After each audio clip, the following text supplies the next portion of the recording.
এই কোরআন হচ্ছে আমাদের জন্য জান্নাতের সার্টিফিকেট। কোন দলের ভোট কখনোই আমাদের জন্য জান্নাতের সার্টিফিকেট হতে পারে না, ঠিক কিনা বলেন?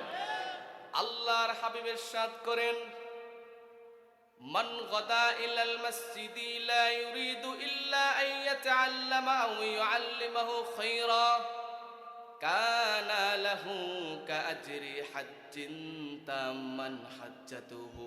আমার উম্মতের যে ব্যক্তি আল্লাহর ঘর মসজিদে ইলমে দ্বীনের মজলিসে কিছু সময়ের জন্য বসে, হয়তো ইলমে দ্বীনের কথা শুনবে অথবা শোনাবে, হয়তো ইলমে দ্বীনের কথা শিখবে অথবা শিখাবে, আল্লাহর হাবিব বলেন আমার এই সকল উম্মতের ইলমে দ্বীনের মজলিসে এরকম একটা বৈঠকের বিনিময়ে আল্লাহ তাআলা ওই বান্দার আমল নামা একটা কবুল হজের সওয়াব দিয়ে দিবে।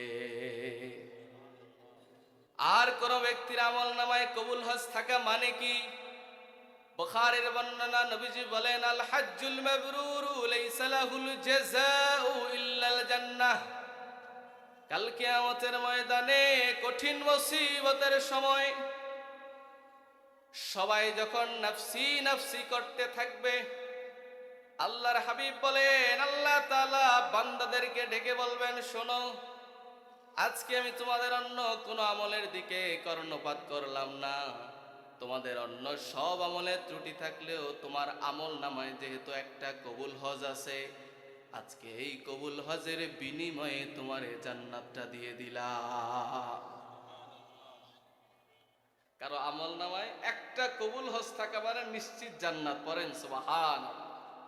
তাহলে বোঝা যায় প্রতিটি তাফসীরুল কোরআন মাহফিল, প্রতিটি জিকিরের মাজলিস, জিকিরের মাহফিল, ওয়াজ ও দোয়ার মাহফিল আমাদের জন্য জান্নাতের সার্টিফিকেট, ঠিক কিনা বলেন?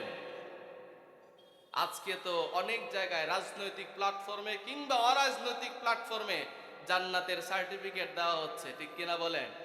কিন্তু জান্নাতের সার্টিফিকেট আমাদেরকে একটা জিনিস দিয়েছে, সেটার নাম কি?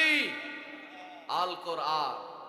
আল কোরআনুল কারীমের সাথে যারা আছে, আল কোরআনুল কারীমের হুকুম অনুযায়ী যারা চলে, এই কোরআন হচ্ছে আমাদের জন্য জান্নাতের সার্টিফিকেট। কোন দলের ভোট কখনোই আমাদের জন্য জান্নাতের সার্টিফিকেট হতে পারে না, ঠিক কিনা বলেন?